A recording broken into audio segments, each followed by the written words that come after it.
alumni Al-Azhar. Ustadz, saya mau tanya, mana yang diutamakan, suami apa istri? Hah? Mana yang diutamakan, suami antara istri atau saudaranya? Soalnya suami saya selalu ini ada kewajiban, hai laki-laki, kalian punya 5 kewajiban pada perempuan. Pertama, kasih dia makan. Pagi lontong sayur, siang capcay, malam tahu saya bahas lagi. Pertama, kasih dia makan. Yang kedua, kasih dia pakaian. Karena sekarang banyak laki-laki yang tak mengasihi bininya pakaian. Kalian tengoklah di mall-mall tuh, kain belum berjahit dipakai, celana kuyak dipakai. Yang ketiga, kasih dia tempat tinggal yang layak. Yang keempat, kasih dia pendidikan. Aslinya kalian laki-laki yang mendidik istri kalian, dek, ini namanya idgham, ini namanya qalqalah, ini namanya ikhfa, ini namanya. Aslinya laki-laki yang mendidik istrinya, tapi karena tak sanggup maka diajarkan kepada guru mengaji. Makan, pakaian, tempat tinggal, pendidikan, perhatian. Banyak perempuan sekarang pakai tumit sepatu 15 cm. Itu perempuan yang perlu perhatian. Tak diperhatikan dia, itulah ingin diperhatikan orang. Dipakainya tumit sepatu 15 cm. Dia yang makai, kita yang takut. Nengok dia, jatuh. Kalau sudah kau kasih 5 kewajiban, maka gugurlah kewajiban engkau di hadapan Allah Subhanahu wa taala. Itu standarnya. Lebih dari yang 5 itu berarti engkau sudah adil. Gimana laki-laki? Siap memberikan yang 5 tadi? Dah, soleh-soleh semua itu insyaallah. Selamat malam Ustadz. Assalamualaikumnya ada, cuman dia pakai selamat malam. Saya tak mau disebut selamat malam. Iya malam selamat, besok pagi. Apalagi udah kena laporkan nih, ngeri-ngeri juga gitu kan. Iya, janganlah kalian mancing-mancing. Saya hamba Allah Pak Ustadz, alhamdulillah. Sekarang banyak orang hamba harta, hamba kuasa, hamba setan, hamba hantu. Bagaimana cara menjaga sholat agar lebih khusyuk dan tak malas Pak Ustadz? Itu nampak api kan? Kalau nanti terlintas di hatimu malas sholat, bakar jari sebentar. Berapa lama kau tahan? Buatlah. Agak-agak gosong sedikit. Hai tangan, tahan kau masuk neraka nanti tangan. Nama kau nanti nama nerakanya neraka sakor. Masalakakum fi sakar. Kenapa kau masuk dalam neraka sakar? Lam naku minal musallin, karena tak sholat. Bakar. Makanya Muhammad Ali kemana-mana bawa mancis. Muhammad Ali petinju, mana-mana bawa mancis. Padahal dia tak merokok. Ditanya orang, kenapa kau bawa mancis? Asal terlintas di otakku mau buat dosa, aku bakar tangan. Kalau mancis tak mempan, obor bawa. Bagaimana sholat ini khusyuk Pak Ustadz? 5. Yang pertama, ketika berwudu khusyuk. Waktu menyuci tangan, bersih dosa dari tangan. Waktu memasukkan air ke mulut ke hidung, bersihkan dosa-dosa mulut, dosa-dosa lidah, dosa hidung. Waktu air dibasuh ke muka, keluar dosa-dosa biji mata, banyak silap salah. Waktu air menyiram tangan, keluar dosa-dosa dari ujung jari jemari. Khusyuk. Waktu air mengusap kepala, keluar dosa isi kepala yang kotor sampai ke lubang telinga. Waktu air menyiram kaki, keluar dosa-dosa kaki yang dilangkahkan ke tempat maksiat dan dosa. Makanya ketika berwudu itu jangan bercakap. Ini banyak orang di sambil wudu bercakap. Itu loh, aku bilang sama kau kemarin, panjat pinang itu jangan besar-besar kali pinangnya. Modal kita pun tak ada, tapi kau itulah. Pak RT kan udah ngasih, Pak RW kenapa enggak juga? Entahlah, kentutlah sama dia gitu. Itulah maka tak khusyuk. Karena ketika wudhu masih bicara dunia. Lalu dari tempat wudhu ke tempat sholat tak boleh tasbih. Tasbih menggerak-gerakkan. Tak boleh. Tasbih tak boleh. Yang boleh tasbih. Subhanallah. Makanya kalau ada ngajak-ngajak ngobrol tak usah. Gimana kabar? Subhanallah. Subhanallah.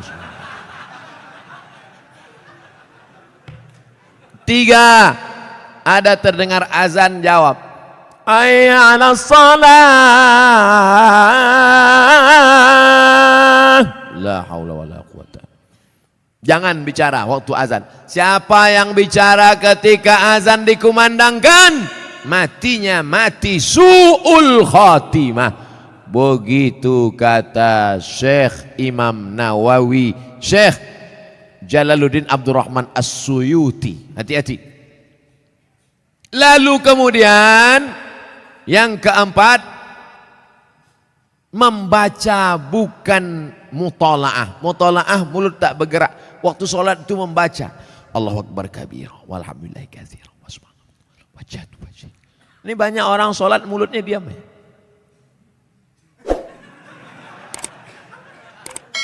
Mulut membaca, karena di situ disebut qiraah. Qiraah artinya membaca. Bismillahirrahmanirrahim. Alhamdulillahirrahmanirrahim.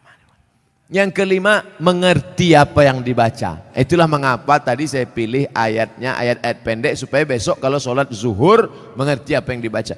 Wailul likulli humazatil lumazah alladzi jama'a malahu wa'addada. Kebetulan kawan di sebelah itu asik ngumpul-ngumpul harta. Jama'a malahu wa'addada. Yahsabu anna malahu akhladah kalla la yumbadanna fil hutamah. Apa hukumnya mencium istri sedang berpuasa? Istri siapa?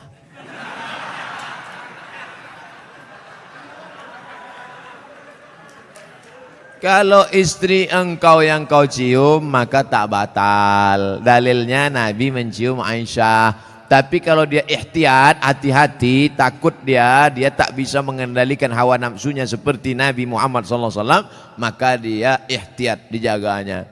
Tapi hukum aslinya tak batal. Tapi kalau sampai memperturutkan hawa nafsu, maka jatuh dalam batal, rusak puasanya. Man lam yada imsakun nafsi, menahan diri, anil mahzurati, dari semua yang terlarang, min tulu'il fajri, dari terbit fajar, ila ghurubi syamsi, sampai tenggelam matahari. Itu definisi puasa. Kalau adakah dalil yang menjelaskan tentang tahlilan? La ilaha illallah, la ilaha illallah, la ilaha illallah. Itu artinya tahlil. Tasbih, subhanallah. Tahmid, alhamdulillah. Takbir, Allahu Akbar. Tahlil, la ilaha illallah. Man halala, siapa yang mengucapkan tahlil, summa ahda sawabahu ilal mayyit, kemudian tahlil itu dihadiahkannya kepada si mayit, orang mati, yantafi'u bihi, pahalanya sampai dan orang mati itu dapat manfaat. Begitu kata Imam Ibnu Taimiyah dalam kitab Majmu' Fatwa Ibnu Taimiyah. Kenapa Ustadz pilih pendapat Ibnu Taimiyah? Karena yang banyak melarang-melarang nih sekarang anak-anak buahnya Ibnu Taimiyah. Paham? Padahal Imam Ibnu Taimiyah dalam Majmu' Fatawa mengatakan siapa yang mengucapkan tahlil dihadiahkannya pahalanya pada yang meninggal sampai. Kalau dimasakkannya bubur kacang hijau. Kenapa Ustadz tiba-tiba ingat bubur kacang hijau? Oke, bubur jagung kalau gitu. Lalu kemudian dihadiahkannya pahalanya untuk almarhum. Sampai apa tak sampai? Sampai. Mana dalilnya? Mana? Kata Sa'ad, ummi matat, makku mati. Afa atasaddaqu anha? Kalau aku bersedekah, pahalanya sampai tak untuk emakku? Kata Nabi, tasaddaq, sampai. Sedekah enggak? Sedekah. Ayu sadaqatu afdal? Apa sedekah yang paling afdal? Kata Nabi, saqyul ma', sedekah yang paling afdal mengasih air minum. Kalau air minum saja sampai, apalagi gulai baung. Artinya sedekah sampai, sedekah sampai, tahlil sampai. Apalagi bacaan Quran, Yasin wal Qur'anil Hakim, innaka laminal mursalin. Sampai apa tak sampai bacaan Quran pada orang meninggal dunia? Sampai. Bacaan Quran untuk orang meninggal dunia sampai. Mana dalilnya? Ketika Nabi SAW melewati suatu makam, diambilnya pelepah korma, ditusukkannya ke makam itu. La'allallaha an yukhaffifa adzabahuma ma lam yaibasa. tasbih pelepah korma sampai pada orang yang meninggal. Apa komentar Imam Nawawi dalam kitab Majmu', dalam kitab Al-Minhaj Syarah Sahih Muslim Ibn Al-Ajjaj? Kalau tasbih pelepah korma saja sampai, apalagi bacaan Quran orang yang beriman. Buka kitab Ar-Ruh, punya Imam Ibnu Qayyim Al-Jauziyah, murid Imam Ibnu Taimiyah, punya murid namanya Ibnu Qayyim Al-Jauziyah, punya kitab namanya Ar-Ruh. Diriwayatkan sampai kepada Imam Ahmad bin Ambal lewat di suatu makam, ada orang membaca Al-Quran, Imam Ahmad bin Ambal melarang, tapi orang itu menyebutkan riwayat hadis, ternyata perawinya thiqah, bahwa Nabi punya sahabat namanya Abdullah bin Umar, anak Umar bin Khattab, berpesan, kalau aku mati nanti, bacakan di atas kuburku pada bagian kepalaku pangkal Al-Baqarah, pada bagian kakiku ujung Al-Baqarah. Itulah dalil bacaan Quran sampai untuk orang yang sedekah sampai, tahlil sampai, baca Quran sampai. Sudah saya sebutkan dalil-dalilnya. Tak juga percaya, saya tak bisa menjawab. Habislah. Saya cuma bisa minta nama lengkap supaya nanti kalau mati saya kirim. Kalau tak sampai, cepat-cepat kasih kabar.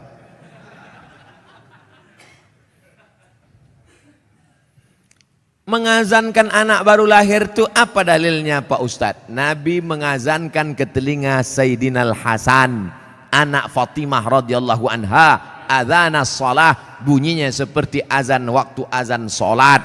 Hadisnya disebutkan dalam kitab Sunan At-Tirmidzi. Nama kitab Sunan Tirmidzi, nama lainnya Jami' At-Tirmidzi. Status hadisnya hadisun hasan, hadis paling tinggi sahih, di bawah sahih hasan, tentang mengazankan bayi. Anak saya mengazankan. Allahu Akbar, Allahu Akbar. Tapi tidak kuat macam itu. Terkejutlah dia. Nah, makanya bapak ibu yang hamil sekarang istrinya, nanti bapak azankan. Tapi yang anak sudah lahir tak usah azankan lagi. Ini anak udah semester 2. Balik dari sini sebentar. Allahu Akbar. Apanya ayah ini gitu.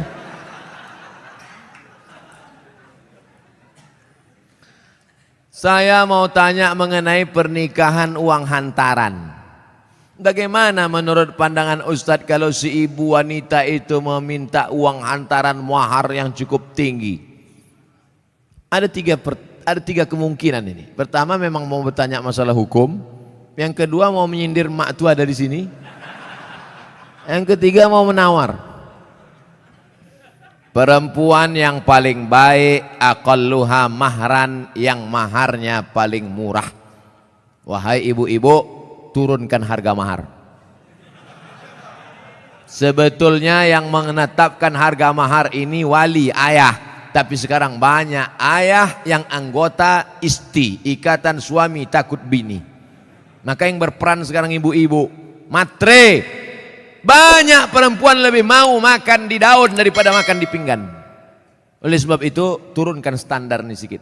Jangan nanti setelah dihamil barulah na'udzubillah, na'udzubillah. Datang dia baik-baik. Idza ja'akum man tardawna dinahu. Kalau datang kepadamu orang yang baik akhlaknya, wa khuluquhu, baik agamanya, fazawijuhu, nikahkan dia. Illa taf'alu, kalau tak kau lakukan, takun fitnatun fil ardi wa fasadun arid, maka terjadi kerusakan yang amat sangat berat.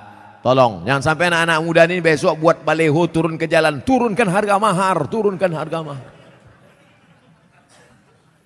Kemudian jodoh itu seperti apa Pak Ustadz? Apa orang yang sudah menikah terus meninggal, terus menikah lagi, apakah itu berarti jodohnya juga Pak Ustadz? Karena berjumpa orang berjodoh atau karena jodoh dia berjumpa? Memang jam-jam 10:30 ini payah nangkap memang. Karena ada jodoh baru berjumpa atau karena berjumpa itu orang berjodoh? Karena ada jodoh lah maka berjumpa. Kalau tak ada jodoh sampai mati tak akan berjumpa. Kok Ustaz tahu? Saya pernah ngalami. Saya Dewan Juri Musabaqah Tilawatil Quran tingkat Provinsi Riau. Kalian pikir Ustaz alang-alang?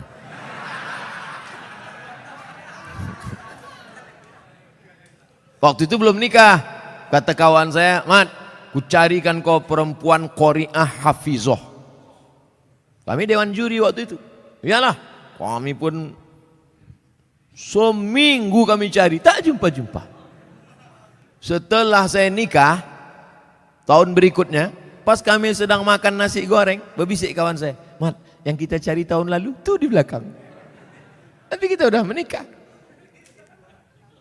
Maka kalau tak berjodoh takkan berjumpa. Karena ada jodoh, itulah maka berjumpa. Oleh sebab itu jangan nanti yang laki-laki ini banyak salah jawab ini.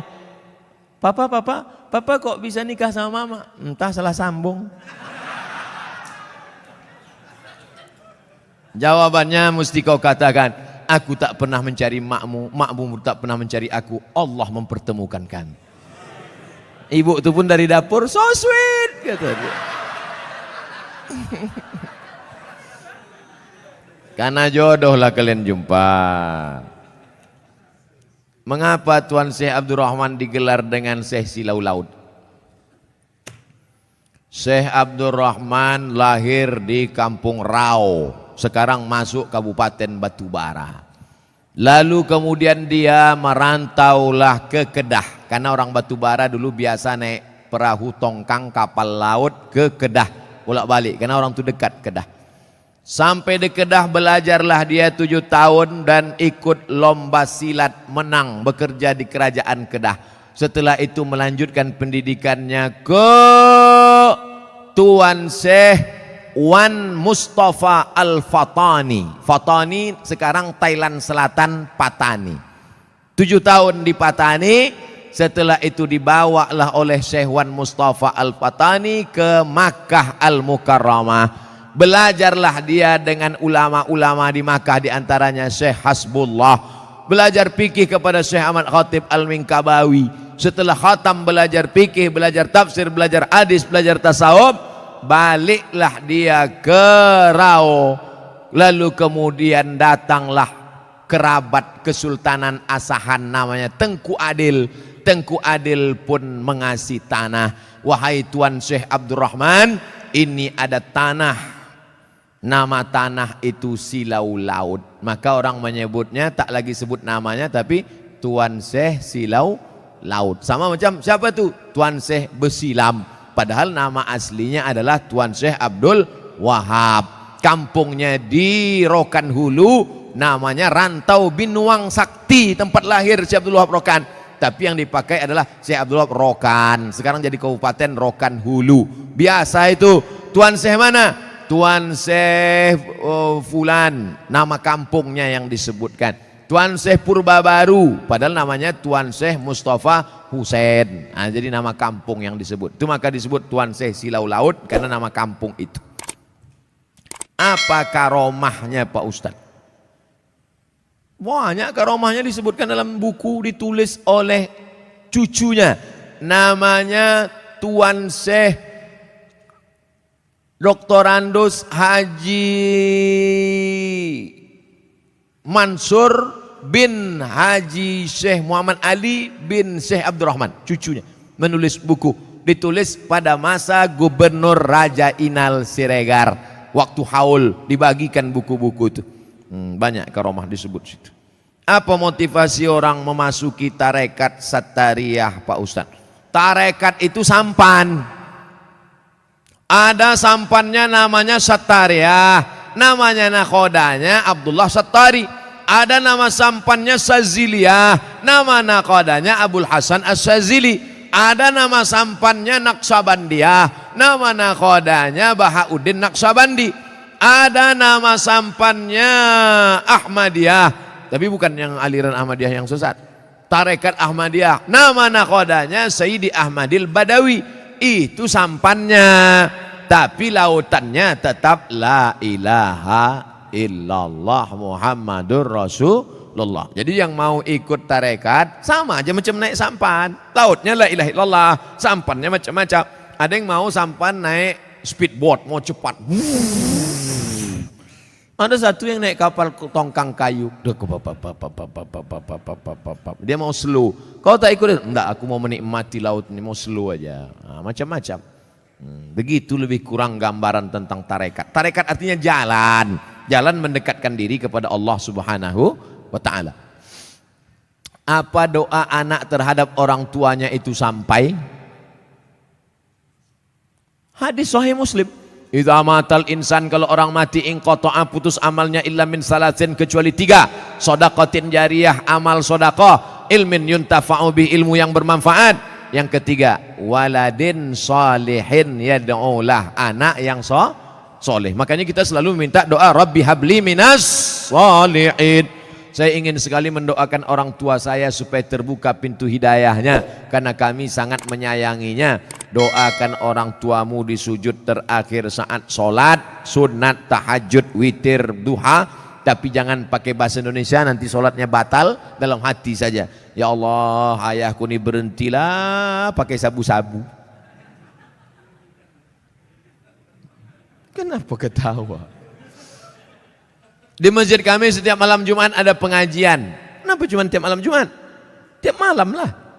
Malam Senin fikih, malam Selasa hadis, malam Rabu akidah, malam Kamis tasawuf, baca Ihya Ulumuddin, malam Jumat stop wirid Yasin, malam Sabtu pengajian akhlak, malam Ahad tablik akbar.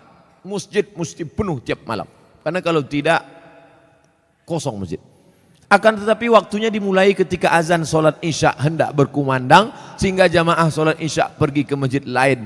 Apakah sikap Ustadz itu benar membuka pengajian ketika azan isya berkumandang? Habis sholat isya dulu, habis sholat isya baru buka pengajian. Kenapa mesti pas azan isya itu? Sholat isya dulu, habis sholat isya baru buka pengajian. Saya selalu membuka pengajian maghrib. Kalau pengajian di Pekanbaru maghrib. Supaya apa? Supaya orang sholatnya 2. Maghrib berjamaah, isya berjamaah. Karena kalau dibuat isya, banyak jamaah datang lambat. Bahkan diumumkan, jamaah Ustadz udah terduduk setengah jam. Buat pengajian maghrib. Maghrib ke isya. Di Malaysia kami gitu. Maghrib, isya, pengajian. Habis isya, tanya jawab. Efektif. Doa berhajat, dia berhajat naik haji dengan menjual tanah. Namun anak-anaknya melarang, malah minta bagian tanah. Dibagi sebagai warisan jika orang tua meninggal, sehingga orang tua tak jadi mendaftar haji. Bagaimana sikap orang tua dan sikap anak-anaknya ini? Desa kami banyak tanah ladang lebar-lebar Pak Ustadz. Oh, kalau dapat anak tak bertuah ini lah jadi. Datanglah emak-emak umur 70 tahun menggigil saya habis pengajian subuh. Ustadz, anak saya melarang saya karena saya mau pergi umroh. Dilarangnya karena dia katanya dapat warisan. Saya bilang, mestinya dia yang menggendong engkau sampai ke Makkah, balik lagi. Kau gendong emakmu ini ke Makkah, jalan kaki, tawaf, sa'i, umrah, balik lagi ke Medan, belum tentu dapat. Kau tebus sekali dia menjerit waktu mengeluarkan engkau dari perutnya. Ini tanah-tanah dia. Dia belum mati lagi. Udah kau atur pula harta warisannya. La ilaha illallah. Tak mencium bau surga orang durhaka. La yadkhulul jannah. Tak masuk surga. Siapa itu? Uququl walidain, durhaka pada orang tua. Dia mau pergi haji, biar pergi haji. Mak, aku tak bisa membahagiakan kau, mak. Mestinya aku membayarkan ONH nih. Mestinya aku membawa engkau ke Makkah. Aku tak bisa. Ini tanah-tanah dia. Mau berangkat dia. Berangkat di tanah suci. Ini harta dia pula ditahan. Disuruh pula bagi dia sebelum mati. La ilaha illallah Muhammad Rasulullah. Naik darah tinggi saya.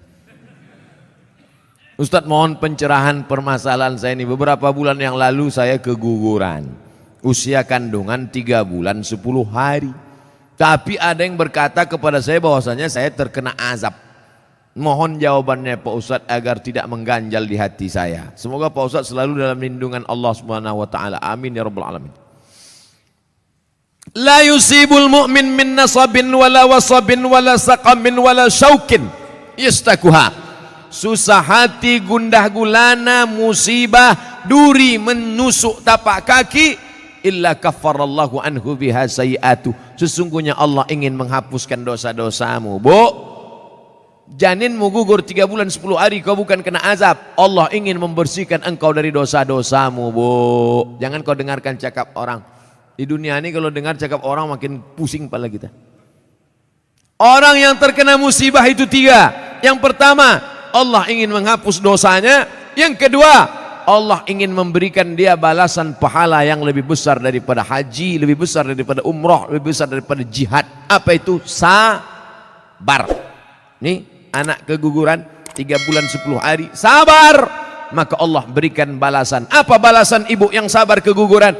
Innama yuwaffas sabiruna ajrahum bighairi hisab. Allah berikan balasan bighairi hisab, unlimited edition.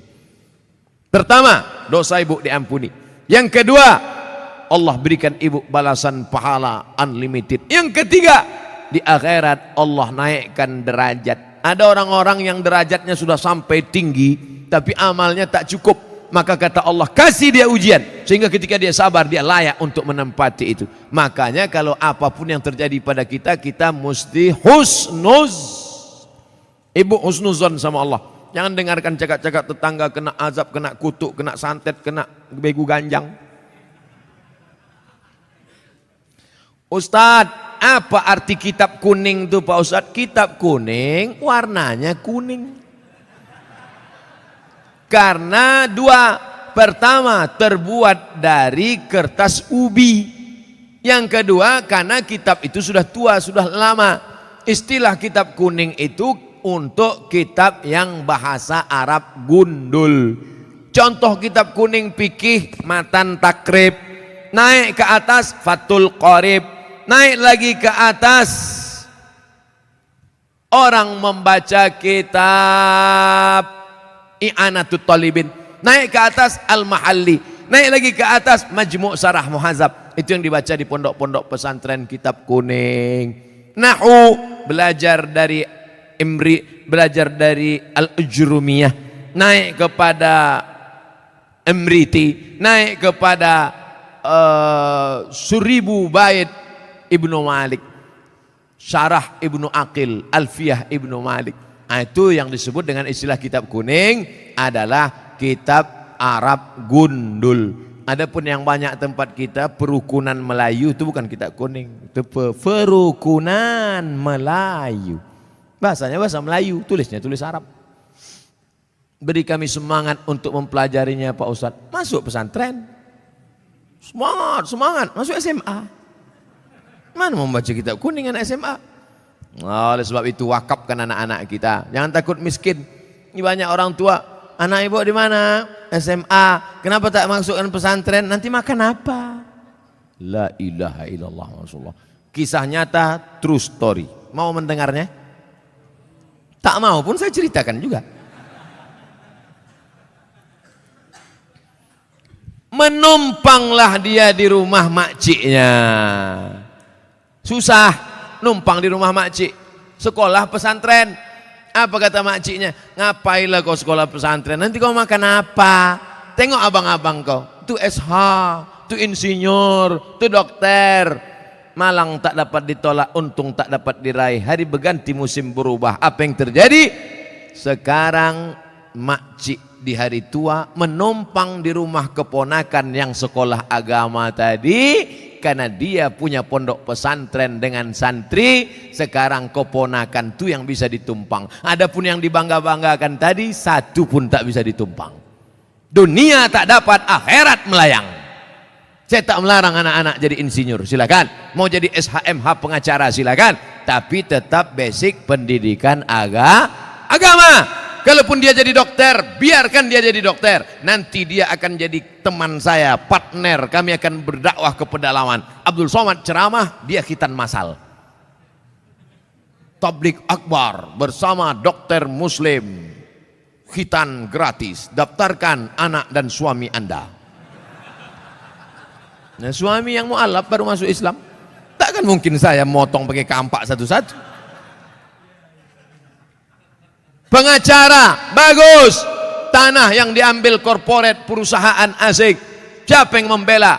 Mahal menyewa pengacara. Datang. Pengacara gratis dari Ikatan Sarjana Pengacara Muslim. Nah, ini penting. Pendidikan agama. Sanawiyah, aliyah, pondok pesantren. Adapun nanti kuliahnya silakan. Fakultas hukum silakan. Kedokteran silakan. Arsitektur silakan. Mudah-mudahan anak-anak kita semuanya selamat akidah Ahlus Sunnah wal Jamaah. Tadi dimulai jam 9, sekarang jam 11 kurang 15. 2 jam kurang 15 menit. Kurang-kurang sedikit, maafkan Allah. Di akhir majelis mari kita berdoa kepada Allah. Doa orang ramai soleh-soleh yang baik-baik ini dikabulkan Allah SWT. Ala hadhihi niyyah wa kulli niyatin salihah. Al-Fatihah. A'udzu billahi minasy syaithanir rajim. Bismillahirrahmanirrahim. Alhamdulillahi rabbil alamin. Ar-Rahmanir Rahim. Maliki yaumiddin. Iyyaka na'budu wa iyyaka nasta'in. Ihdinas siratal mustaqim. صراط الذين أنعمت عليهم غير المغضوب عليهم ولا الضالين آمين اللهم اجعل القرآن ربيع قلوبنا jadikan Al-Quran sebagai penenang hati kami ya Allah Allahumma ja'al abna'ana wa banatina min huffazil Quran wal hafizat jadikan anak-anak kami menjadi para penghafal Al-Quran Allahumma sallimna wa sallimil muslimin selamatkan kami dan selamatkan saudara-saudara kami ya Allah Allahumma azzal Islam wal muslimin wa akhdhulil kafarata wal musyrikin wa dammir a'da'aka a'da'ad-din Allahumma ansurna 'alal qaumil kafirin Allahumma ansurna 'alal qaumil munafiqin Allahumma ansurna 'alal qaumil zalimin Allahumma ansurna 'alal qaumil fasiqin Allahumma ja'al hadzal balada baladan aminan mutma'innan ya'tihi rizquhu min kulli makan jadikan negeri kampung halaman kami ini negeri yang aman damai terbuka pintu rezeki dari segala penjuru ya Allah Allahumma ja'al ikhwanana al-musabina minas sabirin jadikan saudara-saudara kami yang kau uji dengan musibah termasuk mereka orang-orang yang sabar